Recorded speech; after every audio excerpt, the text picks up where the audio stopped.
Juan capítulo 1, versículo 40 al 42. Vamos a leer un versículo cada uno. Dice el 40. Andrés, hermano de Simón, Pedro, era uno de los que habían oído a Juan y habían seguido a Jesús. 41. Este halló primero a su hermano, Simón, y le dijo, hemos hallado al Mesías, que traducido es el Cristo. 42. Y le trajo a Jesús, y mirándole, Jesús dijo, Tú eres Simón, hijo de Jonás, tú serás llamado Cefas, que quiere decir Pedro. Pedro. Muy bien, la palabra importante que vamos a ver aquí en estos tres versículos es el Mesías. Bien, Mesías es el Mesías. Jesucristo es el Mesías y es el mensaje que lleva Andrés hacia su hermano Pedro. Bueno, ¿qué dice el versículo 40? Dice Andrés, hermano de Simón Pedro. Y ya allí observamos dos personajes. Sigue diciendo, era uno de los dos que habían oído a Juan y habían seguido a Jesús. El que escribió el libro del Evangelio está destacando el primer discípulo de Jesucristo, de Cristo Jesús, quien comenzó a seguirle. Decíamos que el otro discípulo es anónimo, no dice quién es, porque en el versículo 37 dice que dos de sus discípulos siguieron a Jesús.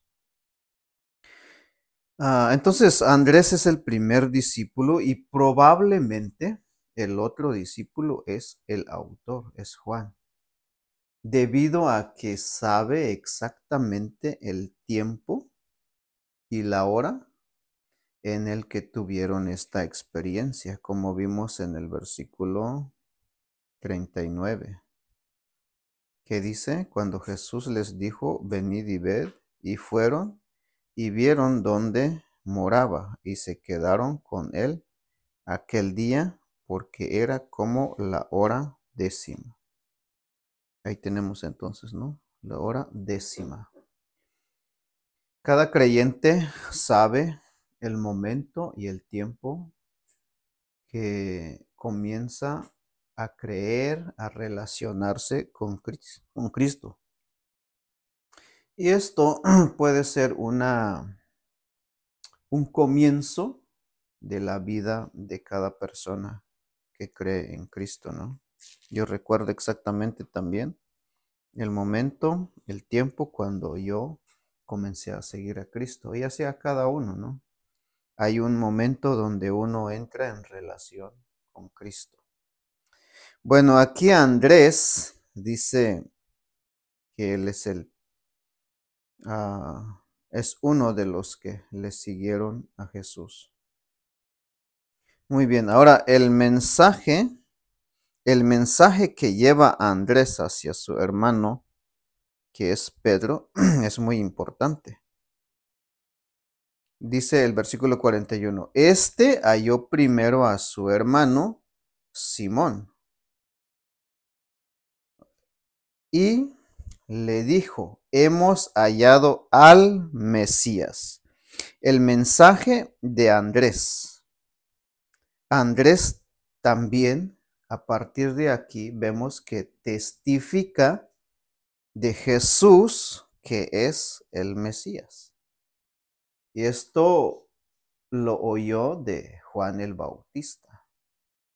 Juan el Bautista venía presentando a Cristo como el Cordero de Dios, como el Hijo de Dios, y también que Él es el Mesías o el Cristo. Note, ya no le llama solamente un rabí.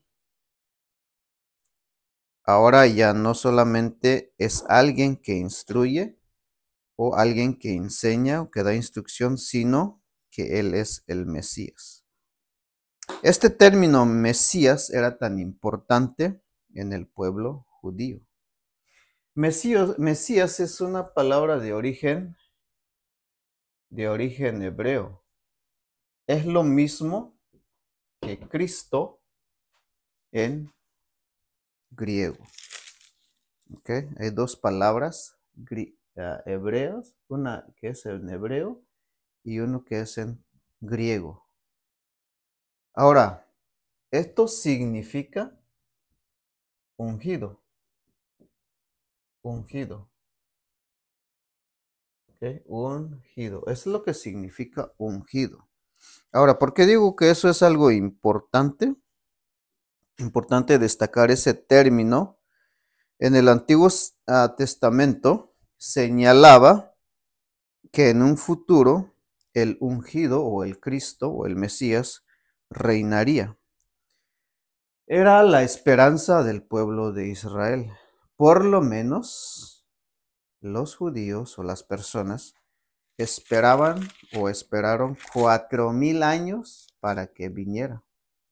Ya vino y hasta el día de hoy algunos no lo creen. Ahora échenle un vistazo al capítulo 4, versículo 25. ¿Qué dice? 4:25. El testimonio de una mujer llamada samaritana. ¿Qué dice? Le dijo la mujer, sé que ha de venir el Mesías, llamado el Cristo. Cuando Él venga nos declarará todas las cosas. Jesús le dijo, yo soy el que habla contigo, ¿no? Ahí vemos que el Mesías era esperado por el pueblo de Israel. Este término ungido, este término Mesías, en el Antiguo Testamento se aplicaban a 3 tipos de funciones. Por ejemplo, se ungían lo voy a poner aquí, a sacerdotes. Sacerdotes. Se ungían a reyes. Y se ungían a profetas.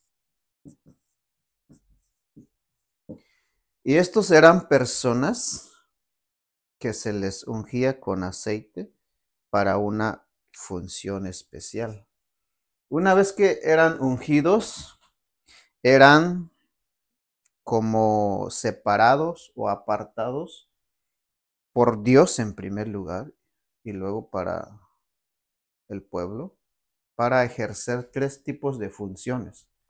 Los sacerdotes podían ministrar en el templo, ministrar en el tabernáculo. Moisés hizo un tabernáculo en el desierto y todos los que trabajaban ahí hacían su función, ministraban en el tabernáculo y más tarde en el templo. Los reyes eran ungidos también, como el rey David, como el rey Saúl. Dios mandó a que se ungieran estas personas para que sean reyes, para poder gobernar en el Antiguo Testamento. Y también se ungían a profetas, por lo menos hay un texto en primer libro de Reyes. 3 oficios que se ejercían después de ser ungidos. El propósito de Dios era apartarlos y consagrarlos para un servicio. Era un signo o una señal que representaba que el Espíritu Santo vendría sobre estos, capacitándoles y dándoles un poder sobrenatural. Esto es interesante.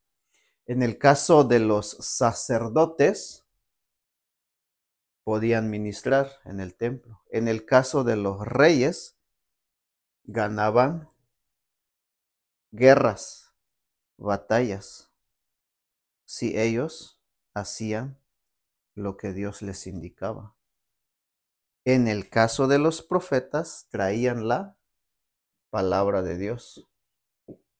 palabra de Dios hacia el pueblo. Hacían milagros, hacían prodigios. Entonces, de esa manera servía esta actividad de ser ungidos, ¿no? Esta función. En el Antiguo Testamento se prometió que en un futuro vendría un solo personaje quien cumpliría estas tres funciones. Un solo personaje.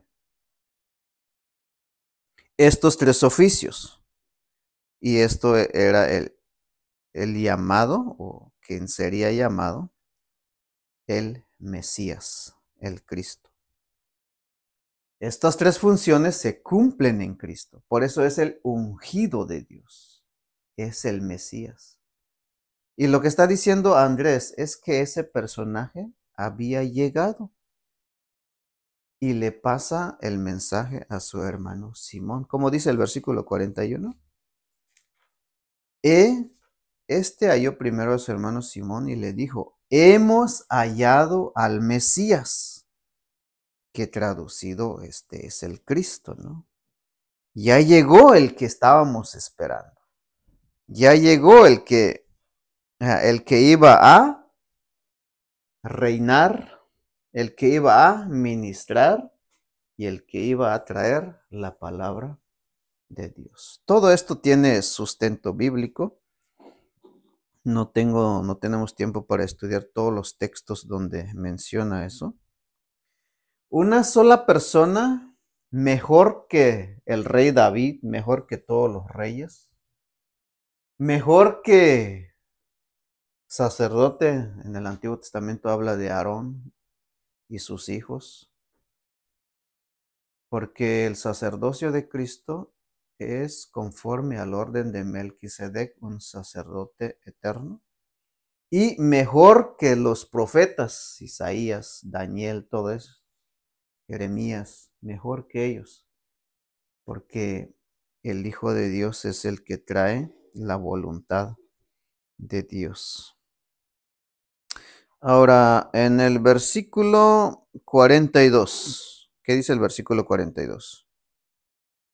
Y le trajo a Jesús, y mirándole Jesús dijo, tú eres Simón, hijo de Jonás, tú serás llamado Cefas. Ahora, esto es muy importante porque aquí podemos ver en el versículo 42 un beneficio. Vamos a apuntarlo aquí, beneficio. ¿Cuál es el beneficio que encontramos en el versículo 42? Note, está en palabras rojas, ¿no? Como le dijo Cristo. Tú eres Simón. Y luego dice, hijo de Jonás, tú serás llamado Cefas. Tú eres, está en tiempo presente, ¿no? Tú eres. No pinta bien ese. Tú eres Simón, eres Simón. Y serás, está indicando un tiempo futuro. Cefas, que traducido es ¿qué? ¿Qué dice ahí el texto? Pedro. Muy bien. Aquí el beneficio es o se refiere a un cambio de vida. Esto tiene un sentido espiritual realmente. Un cambio de nombre, pero eso implica un cambio de vida. Ya podemos ver varios beneficios. Por ejemplo, en el versículo 29, el beneficio ahí es que Cristo quita nuestros pecados. Y en el versículo donde dice Rabí, ¿qué versículo es? Versículo 38, ¿no? Lo conocían como Rabí. Ahí el beneficio es que somos instruidos por Jesucristo. Y en el beneficio del versículo 42 es que Cristo puede cambiar nuestras vidas. Podemos hacer esa aplicación. Jesús sabía el nombre del hermano de Andrés sin que nadie le dijese. Note, solamente Jesús al ver a Simón le dice, tú eres Simón. Ya me imagino, ¿no? Si nunca habías encontrado a Cristo, si nunca lo habías visto antes, si nunca lo has visto antes y te dice, o alguien te dice tu nombre, oh, tú eres fulano tal, pero no te acuerdas nada de que hayas hablado con él, pero te dice lo que eres. Se queda uno impresionado, ¿no? Jesús sabe, Jesús conoce el carácter de cada persona. Este nombre Simón refleja el carácter, ¿sí? Sabía que Simón era de un carácter inestable. Eso es lo que refleja su nombre. Un hombre fluctuante, una persona de doble ánimo. Ese era Simón. Algunos también dicen que esto puede traducirse como una vara que se mueve de un lado a otro o arenas movedizas. Cuando leemos por lo menos todo el Nuevo Testamento, mayormente en los evangelios, en estos libros, vamos a encontrar que Simón realmente era esa persona. Por ejemplo, en una ocasión le dice al Señor, el Señor Jesucristo venía caminando sobre las aguas, sobre el mar, y él se atreve a caminar. Le pide que él camine sobre las aguas y él camina sobre las aguas. Pero de pronto comienza a dudar y se hunde. Sí, ese era Simón. Era muy, ¿cómo dice? Era inestable. En otra ocasión le dice a Jesús, oh, tú eres el Hijo de Dios, tú eres el Mesías, tú eres el Cristo. Y un poquito de tiempo después, Jesús tuvo que reprenderlo y le dice, quítate de mí, Satanás. O sea, su nombre refleja ese carácter inestable. Y en otra ocasión le dijo a Jesús, no puede ser que vayas a la cruz. Le quería impedir ir a la cruz. Es más, le dijo, yo voy a dar mi vida por ti. Pero ¿qué sucede cuando lo arrestaron? Y le preguntaron a Pedro si conocía a Jesús. ¿Sabe qué hizo Pedro? Lo negó y 3 veces lo negó. Y aparte de eso, maldijo. Ese era Pedro. Ese era Simón. Entonces, bueno, Simón Pedro se llama, pero realmente hay 2 nombres que refleja el carácter del nombre, ¿no? Y realmente a pesar de que él iba a ser Pedro, y Pedro quiere decir, Cefas o Pedro es la misma palabra, solo que cuando estudiamos y analizamos los términos en el griego, simplemente Cefas quiere decir una piedra, una roca. Pero cuando vamos a esta palabra Pedro, en el griego es Petras, quiere decir un pedazo de roca, ya nos dice más claro. Alguien que iba a estar estable, firme en su fe. Más adelante vemos a este hombre llamado Simón, que ahora ya es Pedro, después de toda esa vida que él tuvo, se levanta a predicar y se convierten las personas. Creen en Jesucristo más de 3,000 personas. Y así sucesivamente Pedro predicaba ya a Cristo sin miedo. Pedro predicaba ya a Cristo con una estabilidad, con una fuerza. Pero a pesar de eso, a pesar de que había sido cambiado su vida, su naturaleza, en el libro de Gálatas dice que tuvo una caída. Cayó en una hipocresía. Era inestable todavía, a pesar del cambio que había ocurrido. Es que realmente nuestra naturaleza de personas que somos, sobre todo en el caso de los creyentes, cuando venimos a Cristo no llegamos realmente a ser totalmente perfectos. La Biblia nos dice, y Pedro mismo lo dice en su segunda carta, que tenemos dos naturalezas. Tenemos la naturaleza caída, la naturaleza que se llama pecaminosa, y cuando creemos en Cristo, Dios nos da una naturaleza nueva. Pero a pesar de que tenemos esa nueva naturaleza, somos débiles porque llevamos esa naturaleza. Entonces aquí podemos ver un cambio de vida. Y lo que nos enseña aquí es que Cristo puede cambiar, transformar nuestras vidas. Esta palabra piedra se puede aplicar en cada creyente realmente. El mismo apóstol Pedro lo dice en su carta. Vosotros sois como piedras vivas. Es una forma de decir a los creyentes que participan de una naturaleza divina o de una nueva naturaleza. Jesús tiene el poder para dar y cambiar esas vidas, pero solamente aquellos que creen en Cristo, porque Él es el Mesías, el Cristo, el ungido. Él es el Hijo de Dios. En esencia es Dios. Al creer que Jesús es el Cristo, significa que Él tiene toda la capacidad dada por Dios, en primer lugar, para gobernarnos como Rey. Ahora Jesucristo es el Rey, Él es el sacerdote, Él es nuestro intercesor, tiene la capacidad de interceder por nosotros. Un sacerdote, esa es la función que hace, interceder. Él se pone en medio como un mediador entre los hombres y Dios. Ahora, el profeta significa un mediador entre Dios y los hombres. Cuando Dios quiere hablar a su pueblo, usa un profeta. Pero realmente nos enseñan la voluntad de Dios.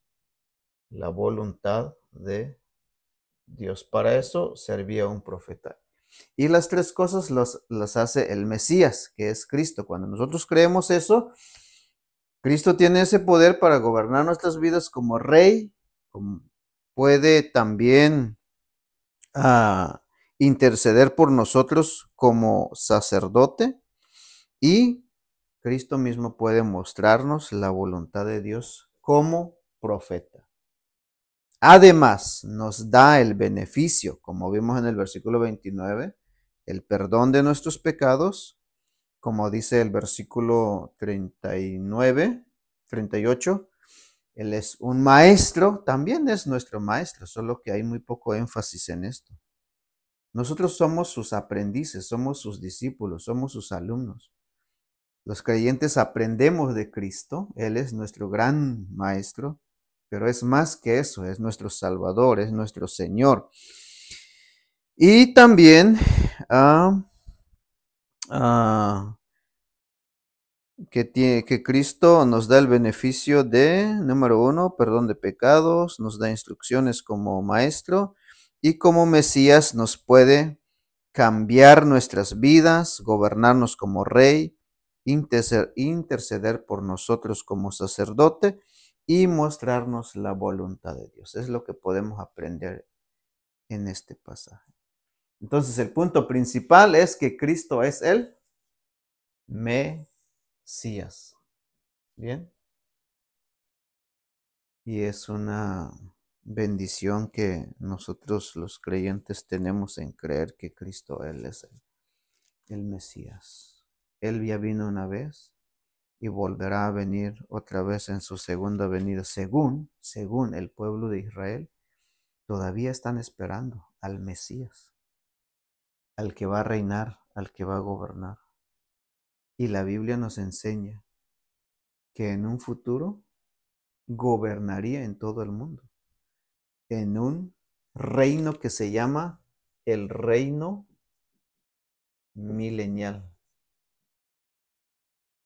Milenial, un periodo de 1000 años. en toda la tierra, en Jerusalén, ahí va a venir Cristo. Eso nos dice el libro de Apocalipsis, nos dice el libro de Daniel también. Tendrá su cumplimiento, ¿no? Tendrá su cumplimiento. Jesucristo también es llamado el Rey de Reyes, el Señor de Señores. Bueno, gracias por este video, por ver este video y hasta una próxima ocasión.